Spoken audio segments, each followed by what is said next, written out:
Bismillahirrahmanirrahim. Assalamualaikum warahmatullahi wabarakatuh. Alhamdulillah wassalatu wassalamu ala Rasulillah wa ala alihi wa ashabihi wa man wa man tabi'ahu bi ihsan ila yaumil qiyamah. Dengan syukur marilah kita panjatkan dan bersyukur Allah Taala. Alhamdulillah pada malam yang bahagia ini Allah Subhanahu wa taala mempertemukan kembali di majelis ilmu kita. Malam ini insyaallah taala melanjutkan bahasan dari tema sebelumnya, yaitu tentang doa dan Al-Fatihah. Kami informasikan di agenda pekan depan di hari Rabu pagi bersama Ustaz Chandra Aditya Allah taala melanjutkan pembahasan 40 hadis keutamaan la ilaha illallah. Untuk itu bagi ikhwan dan akhwat hadir di hari Rabu depan mulai pukul 10 insyaallah. Kemudian pada Ustaz Faisal. Assalamualaikum warahmatullahi wabarakatuh. Alhamdulillahi hamdan katsiran thayyiban mubarakan fihi kama yuhibbu rabbuna wa yarda. Asyhadu an la ilaha illallah wahdahu la syarika lah wa asyhadu anna Muhammadan abduhu wa rasuluhu la nabiyya ba'dah. Qala Allah ta'ala fi kitabil karim أعوذ بالسميع العليم من الشيطان الرجيم يا أيها الذين آمنوا اتقوا الله حق تقاته ولا تموتن إلا وأنتم مسلمون وبعد. Bapak-bapak dan ibu-ibu para jemaah sekalian yang semoga Allah rahmati kita semua, di kesempatan kajian kita di malam ini kita akan membahas di antara kandungan Al-Fatihah, yaitu berisi bayan makanatif doa, berisi penjelasan tentang agungnya kedudukan doa. Adapun bagaimana Al-Fatihah menjelaskan akan kedudukan doa, ya. Hal ini dikarenakan bahwasanya di dalam Al-Quranul Karim dalam surah Al-Fatihah, maka Al-Quran itu dibuka dengan doa, sebagaimana ya bahwasanya Al-Quran itu ditutup juga dengan doa. Kita lihat bahwa Al-Quran diawali surah Al-Fatihah ada doa di situ, yaitu pada lafaz ihdinas siratal mustaqim siratal ladzina an'amta 'alaihim ghairil maghdubi 'alaihim waladdallin. Itu doa. Makanya Allah Subhanahu wa taala dalam diskusi menyatakan, ketika hamba-Ku mengucapkan ihdinas siratal mustaqim sampai selesai waladdallin, maka kata Allah, hadza li 'abdi wa li 'abdi ma sa'ala. Ini semua untuk hamba-Ku dan untuk hamba-Ku mendapatkan apa yang dia minta. Ya, jadi ketika dia berdoa dalam surah Al-Fatihah, dia meminta itu kepada Allah, akan ditunjukkan jalan yang lurus dan selamat ke jalan yang menyimpang. Maka itulah bagian hamba-Ku dalam surah Al-Fatihah tersebut. Sebagaimana bahwa Al-Quranul Karim juga diakhiri dengan doa. Kita tahu bersama bahwa Al-Quran ditutup dengan surat apa? An-Nas. Bukankah An-Nas itu isinya doa? Qul a'udzu birabbin nas. Doa bukan? Doa. Allah menyuruh kita, menyuruh Nabi kita Muhammad SAW untuk menyampaikan kepada umat apa itu? Untuk berdoa kepada a'udzu birabbin nas. Katakanlah aku berlindung kepada Rabbnya manusia, ilahin nas, sesebahnya manusia, malikin nas, yang menguasai manusia, yang memiliki manusia, ya, berlindung dari kepada Allah dengan nama-nama dan sifatnya dari apa? Min syarril waswasil khannas, dari syaitan yang khannas, ya, yang bersembunyi kalau manusia itu berpikir, dan datang kalau manusianya lalai, mendekat, ya, kalau manusia itu lalai, dan seterusnya. Maka Al-Quran dibuka dengan doa, diakhiri dengan doa, menunjukkan bahwa doa itu merupakan apa? Merupakan bagian yang sangat penting di dalam Al-Quran. Dan Dan Al-Fatihah di awal-awalnya menjelaskan itu, yaitu dalam ayat ihdinas siratal al-mustaqim. Dan demikian pula bahwa Al-Fatihah itu menjelaskan adab-adab dalam berdoa. Adab-adab dalam berdoa. Yang sebelum kita membahas tentang adab-adab doa dalam Al-Fatihah, kita lihat dulu bagaimana Allah Subhanahu wa taala ya di dalam beberapa tempat di dalam Al-Qur'an menjelaskan tentang agungnya berdoa kepada Allah Subhanahu wa taala. Ya, di antaranya surat Mukmin ya, ayat 60 Allah Taala berfirman, "Wa qala rabbukum ud'uni astajib lakum. Innal ladzina yastakbiruna 'an ibadati sayadkhuluna jahannama dakhirin." Dan Rabb kalian telah berfirman, apa isinya? Ud'uni astajib lakum, minta kepadaku, aku akan kabulkan. Sesungguhnya orang-orang yang menyombongkan diri dan beribadah kepadaku, kata para ulama, yang menyombongkan diri tidak mau berdoa dan meminta kepada Allah maksudnya, dan tidak mau meminta hanya dan ikhlasannya kepada Allah. Apa kata Allah? Sayadkhuluna jahannama dakhirin, maka mereka telah akan masuk ke dalam neraka jahanam dalam keadaan hina dina. Ini ayat yang menjelaskan tentang apa? Tentang perintah Allah untuk kita meminta dan jaminan Allah ya bahwa permintaan kita akan diberi, dan ancaman bagi Allah orang yang tidak mau meminta dan berdoa kepada Allah Subhanahu wa taala. Dan ini senada dengan ucapan Rasulullah sallallahu alaihi wasallam bahwasanya man lam yas'alillaha yadhab alaihi, siapa yang tidak mau minta kepada Allah maka Allah akan murka kepada dirinya. Sebagaimana ya dalam ungkapan syair Arab ya berkata, wallahu yadhabu in tarakta as-su'ala wa bunayya adam hina yus'alun yadhab.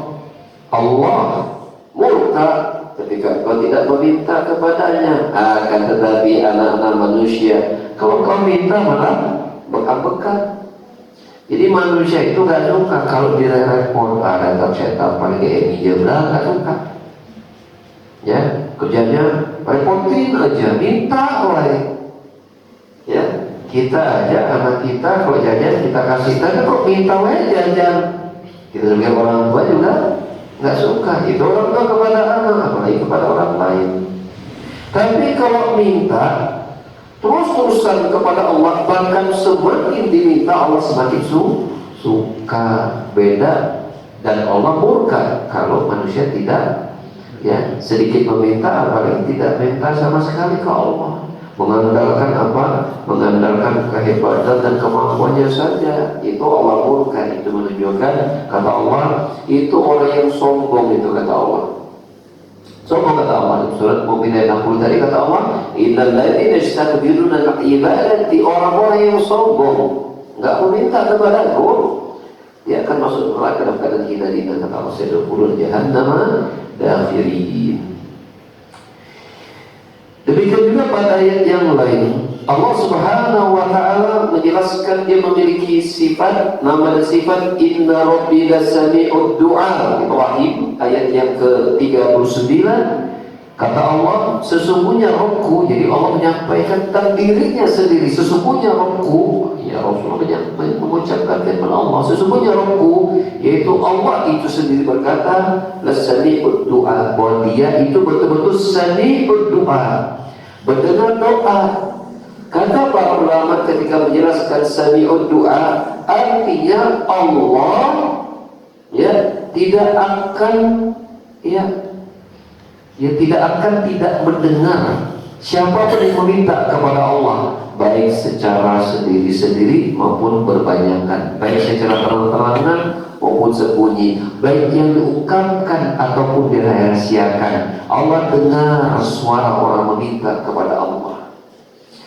Dan tidak berhenti sampai di situ. Allah bukan saja mendengar, tapi makna mendengar artinya Allah juga memberikan perintah bahwasanya tuh yang Allah dengar pasti Allah akan apa?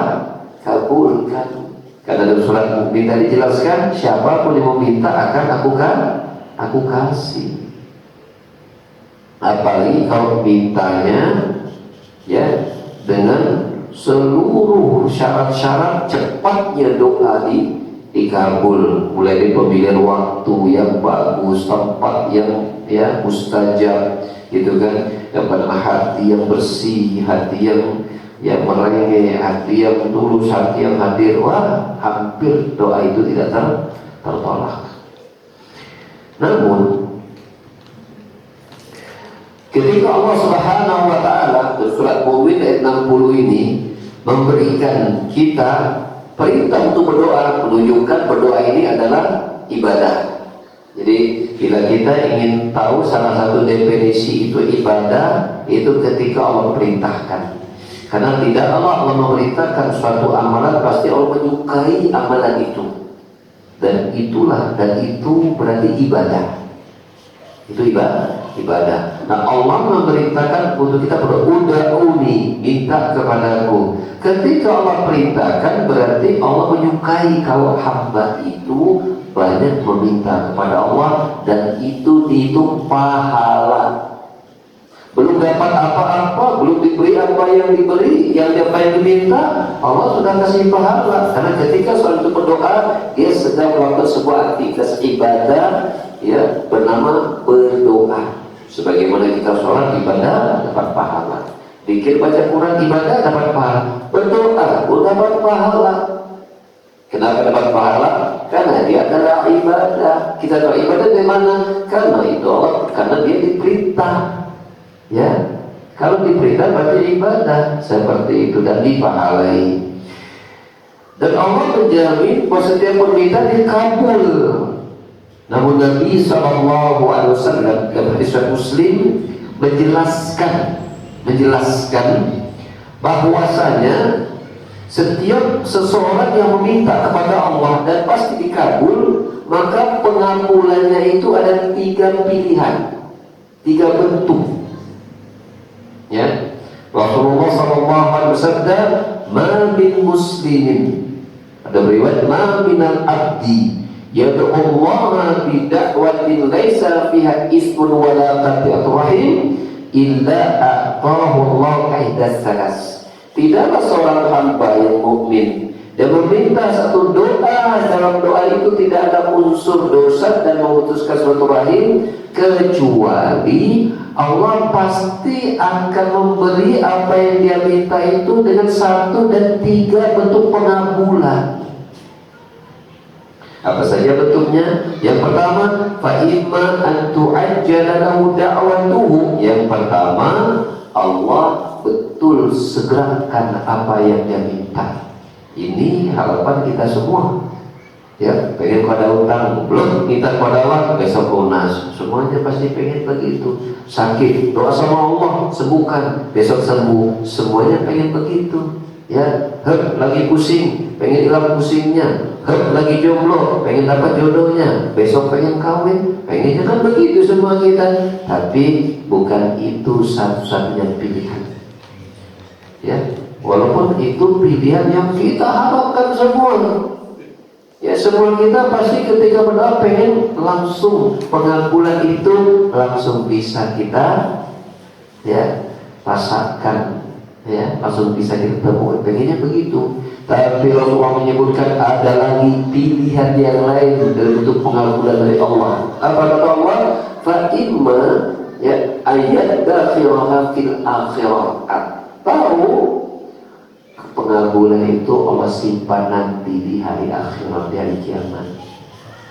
Minta sering, lama, waktu yang panjang, enggak dikabul-kabul sama Allah di dunia. Kenapa? Karena Allah ingin memberikannya nanti di akhirat. Allah sengaja tidak kasih di dunia supaya dia terus minta terus kepada Allah. Kalau nanti dikasih, jangan berdoa lagi. Allah ingin tidak kabulkan permintaan di dunia, terus minta kepada Allah.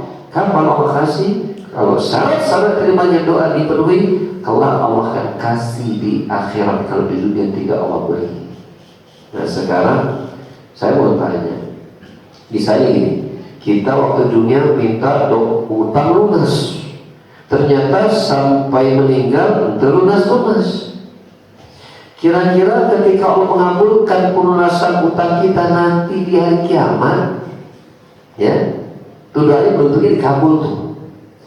Kira-kira apakah bentuknya sama dengan di dunia atau lebih baik? Pasti lebih baik, lebih banyak, lebih besar, lebih hebat, dan lebih membahagiakan. Ya, lebih membahagiakan. Oleh karena itu, rugi betul bila kita tidak banyak minta sama Allah mumpung hidup di dunia. Karena apa? Karena yang tidak dikasih sekarang pasti Allah kasih di akhir itu pasti. Orang yang sudah berumah tangga bertahun-tahun berumah tangga belum dikasih anak, terus dia minta sama Allah, ya. Sampai ketika mau nggak dikasih anak sama Allah, padahal dia sudah berusaha maksimal agar mendapatkan keturunan. Doa sudah, ini ibadah, ini itu udah, berobat pun sudah, konsultasi sudah, semua usaha sudah disempurnakan. Sampai kan meninggalnya tidak dikasih anak. Sekarang pertanyaannya, kalau nanti di hari kiamat Allah kabulkan permintaannya, yang dia minta Allah kabulkan jauh lebih baik, pasti jauh lebih baik. Pasti jauh lebih baik. Pasti lebih membahagiakan, lebih menyenangkan. Ya, seperti itu. Yang ketiga pilihannya, ya, kata Rasulullah SAW, fa imma ayyasrifa anhu as-su'u misluhu, atau Allah palingkan dia dari keburukan sebesar doa yang dia minta. Ya. Misal, seseorang itu ketika di dunia, ya, dia mungkin pengen sukses dan urusan dunia, ya, dengan cara yang baik dan Allah ridhoi. Ya, ternyata Allah tidak kabul dan tidak juga disimpan di akhirat sama Allah. Tapi Allah, ya, tidak kabulkan dia, karena kalau dia dikabulkan, dia minta itu, kalau dikabulkan, maka apa? Kerusakan dirinya dari kesuksesannya itu lebih berbahaya daripada kalau dikabulkan doanya. Ketika dia belum sukses, dia lagi salat ke masjid. Ketika belum sukses, dia bakti sama orang tua. Ketika belum sukses, dia pandai untuk menjaga dirinya. Ketika belum sukses, dia melakukan berbagai macam amal kebaikan, usaha-usaha yang baik. Allah sengaja tidak kabulkan. Kalau ternyata Allah kabulkan dia menjadi orang sukses, jangan-jangan dia sudah tidak lagi rajin ibadah, jangan-jangan dia lupa sama orang tua, jangan-jangan dia banyak melakukan maksiat dan dosa, jangan-jangan maka Allah tidak menginginkan itu terjadi pada dirinya, maka Allah palingkan keburukan itu sebesar doa yang dia minta. Sengaja Allah palingkan, ya. Dan kita mungkin banyak ya mendapati contoh-contoh seseorang ketika dia lagi susah, ketika dia lagi bujana, lagi ke masjid, ke orang tua dia menilai luar biasa, ya, begitu sukses urusan dunia, ya, nongol-nongol pas Idul Fitri itu pun 8, Idul Adha itu pun di 8. Ke masjid sudah tak pernah lagi kelihatan. Ya, seperti itu. Itu banyak contoh. Ya, orang-orang yang ketika susah dekat ke Allah, ketika sukses lupa sama yang memberi. Ya, seperti itu. Dan inilah 3 model pilihan yang Rasulullah kabarkan bahwa setiap doa pasti Allah kabulkan. Ya. Dan kita dapati bahwasanya Rasulullah SAW bersabda dalam hadis yang menggambarkan tentang apa? Tentang besarnya pemberian Allah Subhanahu wa taala bagi seorang yang berdoa. Kata Rasulullah SAW, "Yadullahi mal'un atau mali'un la taghiduha nafaqatun sahha al-laili wan nahar. Kedua tangan Allah itu selalu apa? Selalu penuh dan tidak terkurangi satu pun pemberian yang Allah berikan kepada hamba-Nya siang dan malam. Kita coba lihat, misalnya lampu, ya, untuk penerangan. Ini kira-kira lampu ini misalnya kuatnya berapa lama nih lampu? 5 tahun kuat ya? Kuat 5 tahun? 2 tahun lah, 2 tahun. Ketika dia akan mati, biasanya nggak langsung mati kan? Agak redup dulu, energinya berkurang. Tapi coba kita lihat, sejak Allah menciptakan matahari, sejak Allah menciptakan matahari untuk menyinari dunia, apakah kita dapat di sekarang matahari mulai kendor, mulai pudar, sinarnya sudah gak kuat? Gak pernah habis-habis itu cahaya. Sejak Allah menciptakan bumi dengan oksigen yang ada di dalamnya, dan berapapun manusia bertambah, apakah oksigen berkurang? Enggak. Kan mestinya oksigen itu kalau makin disedot orang yang banyak kan semuanya berkurang kan? Betul kan? Ini kan manusia bertambah banyak. Apakah oksigen berkurang? Enggak. Manusia tetap hidup diberi udara dan pernapasan oleh Allah Subhanahu, enggak berkurang sama sekali. Ya. Maka kekayaan Allah Subhanahu wa ta'ala tak terkurangi dengan satu pun, ya, apa yang diberi kepada manusia.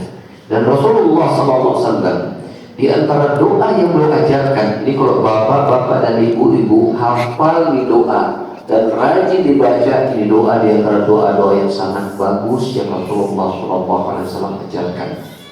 Ya, dalam hadis yang diriwayatkan oleh Imam Muslim, Rasulullah mengajarkan di antara doa beliau berbunyi, Allahumma aslih li dini alladhi wa ismatu amri wa aslih li dunyaya allati fiha ma'ashi wa aslih li akhirati allati fiha ma'adi waj'alil hayata ziyadatan li kulli khair waj'alil mauta rahatan li kulli syarr. Ini saya sejak membaca doa ini, bersama membaca ini bunyi doa seperti ini, saya cermati, Masya Allah, ini doa hampir mirip seperti doa kita, Rabbana atina fid dunya hasanah wa fil akhirati hasanah wa qina adzabannar. Mirip, tetapi lebih seperti agak teknis begitu. Ya, apa arti doa ini? Allah Rasul mengajarkan doa, Allahumma aslih li dinilladzi wa ismatu amri, ya Allah, perbaiki untukku agamaku, yang agamaku ini akan menjadi benteng dari semua urusanku, ya Allah. Wa asli dunia allati fiha ma'ashi, dan perbaiki duniaku di mana aku hidup di dalamnya, ya Allah. Wa asli akhirati allati fiha ma'adi, perbaiki urusan akhiratku di mana dia merupakan tempat kembaliku. Waj'al hayata ziyadatan min kulli khair, jadikan hidupku ini, ya Allah, sebagai sebab bertambahnya seluruh kebaikan. Waj'alil mauta rahatan min syaitan, jadikan kematianku menjadi sebab berhenti dan selamatnya aku dari berbagai macam keburukan. Jadi isi doa ini, ketika kita diberikan hidup oleh Allah, kita minta agar setiap detik umur yang Allah berikan kepada kita di dunia menjadi sebab bertambahnya kebaikan kita, bertambahnya pahala kita, dan ketika kita mati, itu kita selamat dari keburukan-keburukan dunia yang digembosi oleh syaitan, digembosi oleh orang kafir, juga dari keburukan hawa nafsu kita. Kita yang ketika kita mati, kita selamat dari keburukan-keburukan itu. Kalaupun Allah masih panjangkan kita hidup, kita menjadi orang yang setiap detiknya pahala kita nambah, nambah. Makanya dia bersabda, khairun nasi maqtala ya umruhu wa hasuna amalu, sebaik-baik manusia orang yang umurnya panjang dan bagus amalnya. Sebaliknya syarrun nas, seburuk-buruknya manusia, man tala umruhu wasayyi'a amaluhu. Seburuk-buruk manusia makin bertambah umur semakin banyak keburukannya. Kalau istilah kata kita, tua-tua keladi, makin tua lupa mati, makin jadi. Ya, banyak kan orang tua tambah umurnya udah tua, penampilannya udah kelihatan tua, tapi berubah fisik, kelakuannya angger dan macam-macam. Bahkan tambah parah. Banyak juga manusia kayak begini. Itu seburuk-buruknya manusia, kata Rasulullah. Adapun manusia terbaik adalah mereka yang pandai memanfaatkan umur. Ya, karena modal berharga seorang muslim itu adalah umurnya. Adalah umurnya. Saya mau tanya kepada bapak dan ibu-ibu, bapak-bapak ya. Di padang mahsyar itu, atau berdasarkan berita dari dalam agama kita, itu kita dikumpulkan dalam keadaan seperti apa di hari kiamat? Telanjang, terus tidak berkhitan, terus tidak beralas kaki, terus tidak bawa apa, terus gak kenal sama siapa-siapa. Matahari, kata Nabi, Allah dekatkan jarak 1 mil saja. Pertanyaannya, berapa lama tuh manusia merasakan kepayahannya di hari ini? Berapa lama? Allah menyebutnya apa? Fi yaumin kana miqdaru 50 alf sana. Itu hari manusia menunggu di padang mahsyar sebelum datang keputusan dari Allah Subhanahu wa taala untuk ditimbang amal-amalannya. Untuk kemudian apakah di surga dan neraka, itu menunggu selama 50.000 tahun. 50.000 tahun. Bapak-bapak pernah doa gak sama Allah pengen dipanjangkan umur? Pernah gak? Oh, sering. Kalau dikasih Allah 150, ambil gak? 150 ambil gak? Kalau saya enggak. Kebayang 100 ambil gak? Pikir-pikir 80, oke lah 80 kalian pas. So, kalau 100 tahun 100 tahun kayaknya badannya kurus, tidak tulang sama kulit, tidur di kasur aja, makan ini gak boleh, itu gak bisa.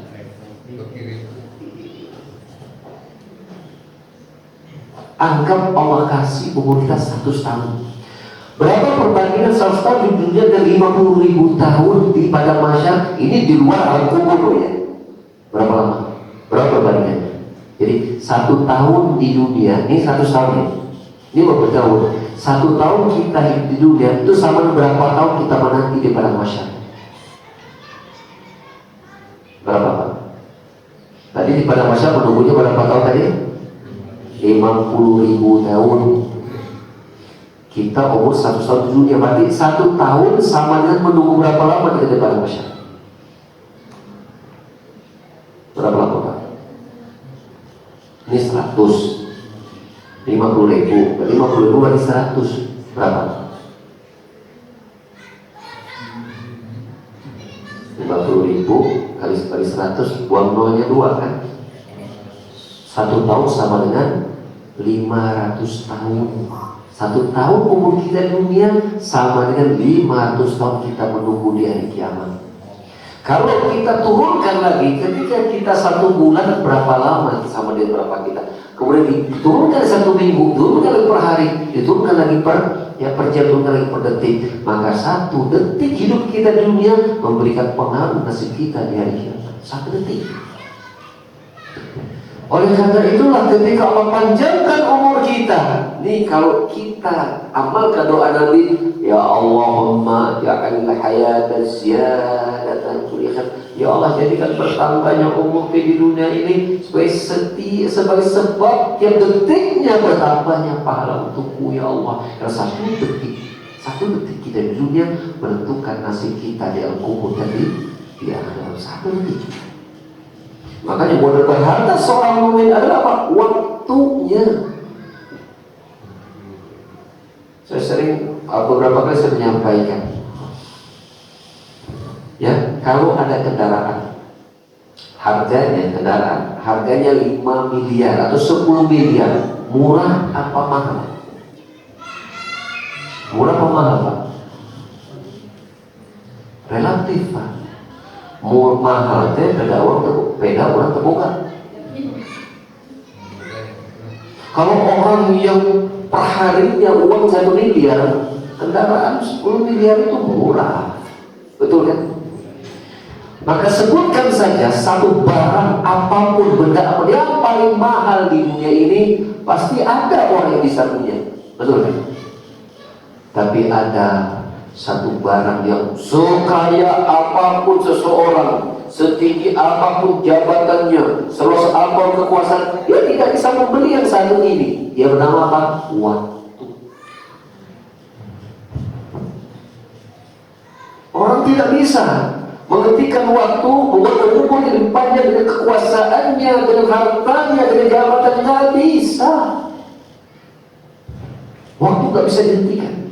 Dan umur manusia punya batas. Bila kita mengetahui hal ini, maka tahulah kita bahwa 1 detik yang Allah berikan hidup kita di dunia ini, maka itulah modal yang sangat menentukan nasib kita di hari kiamat. Sehingga ya, pantas Rasulullah Shallallahu Alaihi Wasallam mengajarkan ucapan amalan yang pertama kita lakukan ketika kita bangun dari tidur apa coba? Apa amalan pertama yang Rasul ajarkan ketika kita bangun dari tidur? Apakah bangun tidur terus mandi? Kalau dalam Islam apa amalan Rasul ajarkan? Amalan pertama bangun tidur, doa. Apa doa bangun tidur? Alhamdulillahilladzi ahyana ba'dama amatana. Kira-kira itu isi doa itu ungkapan apa kepada Allah? Ungkapan bersyukur, berterima kasih dengan sebab apa? Itu bangun, karena ini modal. Ketika kita bangun dari kasur itu modal. Di sana ada orang-orang yang tidurnya di kasur, bangunnya dalam kubur. Alhamdulillah, kita tidur di kasur, bangunnya masih di kasur kene. Alhamdulillah ya Allah, makasih masih alhamdulillah ya. Makasih ya Allah, makasih ya Allah. Ini kesempatan aku untuk nambah pahala, kesempatan kepadamu minta ampun atas dosa-dosa kepadamu ya Allah. Makanya Bapak Ibu sekalian, ini harus kita latih cara hidup kita sesuai yang Rasul ajarkan sesuai agama Islam. Ketika kita bangun tidur, jangan langsung ke pas irahawai, pas warhojat gitu ya, langsung miladian HP.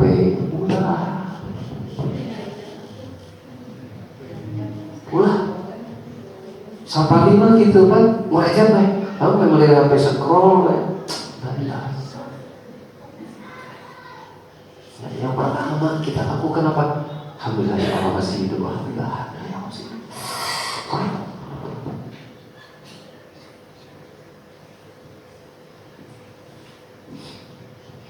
Ada suatu dialog ringan tapi berbobot antara saya dengan guru saya dalam kepulangan di dasar dari perjalanan satu kendaraan. Ya, pada supir, kita di belakang berdua di kendaraan beliau. Saya menyampaikan kepada beliau, Ustaz, saya bilang, masalahnya kita itu mati kalau anak-anak kita udah mampu, maksudnya udah berkeluarga, udah mampu, sudahlah kita mati, gitu kan? Kalau masih ditanggung, masih ada yang sekolah, masih kayaknya kita pengen umur kita masih panjang dulu. Apa jawaban saya itu? Kurang manis sebagai cucu, malah ingat kita pengen kita meninggal cucu-cucu kita sudah mapan, lain anak beli. Tapi kan pengen umur kita Allah ambil saat cucu-cucu kita sudah dewasa, sudah mapan, ambil nyawa, kan begitu. Seperti itu. Ustaz sampaikan, karena gini Ustaz, rasanya di umur saat ini, saat anak-anak masih sedang bertumbuh dan masih sekolah, masih belajar berumah tangga, rasanya belum siap kalau dia menyawa pada hari ini. Nah, Ustaz ini menentukan kalimat yang saya ingat sampai sekarang ini. Apa katanya? Tidak ada dari setiap kita ini yang siap mati, tapi mati datang tidak menunggu kita siap. Itu Allahu Akbar. Karena mati itu tidak harus selalu dimukadimai dengan gering heula. Ya. Mati tidak diawali dengan sakit. Mati tidak melihat umur. Mati tidak lihat profesi. Mati tidak lihat harta. Dia akan datang kepada siapapun, dimanapun, apapun keadaannya.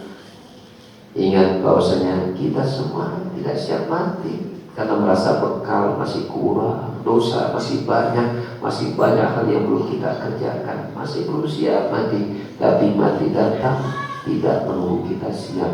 Subhanallah, itu ucapan yang sampai hari ini saya terus ingat. Sehingga ketika bangun dari tidur itu, alhamdulillah ya Allah, makasih ya Allah, makasih. Ya. Saya yakin bapak-bapak yang minimal seumuran sama saya, apalagi lebih muda daripada saya, bisa paham ucapan ini. Betapa kita bersyukur sekali kepada Allah karena hari Allah masih dikasih kita hidup. Dan ketika Allah kasih kita hidup, janganlah lagi kita mulai berpikir tentang saya ingin investasi ini, saya ingin membangun usaha. Enggak, kumpulkan bekal dengan banyak-banyak kita beribadah kepada Allah. Ya, sholatkah, dzikirkah, baca Qurankah, silaturahmikah, sedekah, apa saja. Agar kita apa? Ya, punya kumpulan yang banyak yang pahala yang insya Allah akan menyelamatkan kita mendapatkan naungan daripada masyarakat. Kata Rasulullah SAW, sab'atun yudhilluhumullah fi dhilli yawma la dhilla illa dhilluh. Ada 7 golongan manusia, 7 yang kelak di hari kiamat, ketika matahari kan sangat dekat begitu kan, di 1 mil, manusia dikumpulkan dalam ketelanjang, tidak berhitam, tidak beralas kaki, tidak membawa apa-apa ya. Yusyarun nas yawmal qiyamah hubatan uratan urdan wala huban kama zalan.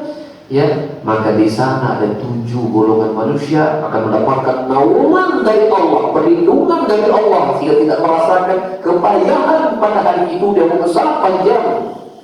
Ya, ada 7. Yang pertama al-imamul adil, pemimpin yang adil. Termasuk mungkin Pak RT, Pak RW, termasuk kita sebagai para rumah tangga, kita adil kepada ya anak-anak kita, melakukan mereka dengan baik, ya, dan seterusnya. Yang lebih tinggi daripada itu RT, RW, apalagi negara, imam yang adil. Kemudian yang kedua adalah apa? Yaitu rajul qalbuhu mu'allaqun bil masajid, yaitu seseorang yang hatinya terikat kepada masjid. Cinta betul dengan masjid, selalu ingin berada di masjid. Bahkan sebagian mereka sebelum azan sudah datang ke masjid. Saking apa? Saking rindunya dengan masjid. Dimanapun dia berada, tidak ada bermakan, mampir. Semacam apapun ke pinggir. Ya. Sesibuk apapun ke pinggir. Ingin apa? Cari masjid. Salat. Allah panggil salat. Hayya 'ala salat, dia datang. Allah memenuhi panggilanmu ya Allah. Hayya 'ala salat, datang. Hatinya terikat pada masjid. Betah di masjid. Ya, bahkan Nabi SAW ya dalam memotivasi umatnya agar cinta dan tumbuh kecintaan pada masjid apa? 1 langkah seseorang ke masjid itu, 1 langkahnya menggugurkan dosa, langkah yang lain meninggikan derajat. Ditinggikan derajatnya dengan apa? Dengan banyaknya pahala. Orang kalau dosanya sudah dihapuskan, pahalanya nambah, itu naik derajatnya. Derajatnya naik itu dibedakannya kapan? Nanti di surga. Kata Nabi sallallahu alaihi wasallam, surga itu adalah lebih dari 500 ikan yang tertinggi Firdaus. Maka derajat yang membedakan di mana di surga itu tergantung apa? Amalan yang paling dikumpulkan. Salah satunya adalah melangkahkan kaki ke masjid. Satu langkah menggugurkan dosa, satu langkah berikan derajat. Dengan cara apa? Banyaknya pahala seseorang itu ke masjid untuk mereka beribadah. Yang kedua, seseorang yang hatinya terikat pada masjid. Ya. Yang ketiga adalah apa? Pemuda yang tumbuh dalam beribadah kepada Allah. Ya, umurnya masih muda, badan masih tegak, fisiknya masih kuat, tapi akhirat lebih dia pikirkan, dia perjuangkan daripada dunianya. Padahal masih muda, nafsu pengen dunia itu banyak, tapi enggak, dia memilih untuk mencari akhirat. Yang keempat adalah apa? Al-mutahabbati fillah. Ya rajulani tahabba fillah, iftar isama alaihi wa tarafa alaihi. Yang keempat adalah dua orang yang saling mencintai karena Allah, bertemu karena berpisah karena Allah. Jadi bertemannya itu karena keterikatan ketaatannya. Senang itu karena membawa dia kepada Allah Subhanahu wa taala. Kemudian yang kelima, seseorang yang digoda rajulun da'atu imra'atun da'ata yang jama'a wa masjid. Seseorang yang digoda, dirayu oleh wanita yang cantiknya luar biasa.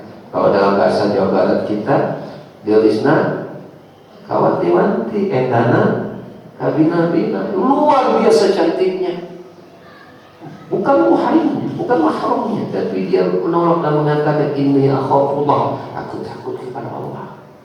Allah kasih naungan orang seperti itu. Yang keenam adalah rajulun tasaddaqa bi sadaqatin fa'akhfaha hatta la ta'lama shimalu ma tunfiqu yaminu. Seseorang yang apa? Yang bersedekah dengan suatu sedekah kemudian sembunyikan. Saking sembunyinya, tangan kirinya tidak mengetahui apa yang sedekahkan di tangan kanannya. Saking tidak ada yang tahu kecuali Allah. Yang ketujuh, rajulun dakhala khalid fafadha ainahu. Itu seseorang yang menyendiri dalam keadaan dia ingat kepada Allah, lalu meneteslah kedua air mata. Ini air mata yang apa? Yang mendapatkan naungan yang tidak disentuh oleh kata Rasulullah SAW. Maka banyak-banyaklah kita kemudian apa? Melakukan kebaikan-kebaikan, amal soleh. Di antara amal soleh yang berpahala besar adalah apa? Doa. Betul? Berdoa. Doa ini amalan yang mudah, ringan, gampang, gratis, tapi dijamin dikasih. Kan hebat. Kita kan kalau sholat, kita kan nggak yakin gitu kan. Sholat kita diterima kan? Tapi kalau doa Allah sudah memberikan kepastian, minta dikasih. Oleh karenanya penting bagi kita untuk bagaimana setiap doa kita goal. Nanti kita akan pelajari di pertemuan yang akan datang langkah-langkah agar setiap doa kita itu didengar dan dikabul oleh Allah Subhanahu wa taala. Ya. Dan kandungan Al-Fatihah mengajarkan tentang kedudukan doa dan beberapa adab dalam surah Al-Fatihah yang menjelaskan tentang adab-adab berdoa. Saya sebutkan satu saja. Itu satu saja. Ini ada beberapa poin. Nanti kita akan coba datang. Saya sebutkan satu saja. Bahwa Al-Fatihah mengajarkan Anda berdoa adalah apa? Sebelum sekarang ini. Lafaz doa Al-Fatihah itu kan pada lafaz ihdinas siratal mustaqim. Nah, di antara ada berdoa sebelum kita minta. Nah, apa? Yang pertama, alhamdulillahirabbil alamin, kita puji dulu Allah sebanyak-banyaknya. Puji Allah sebanyak-banyaknya.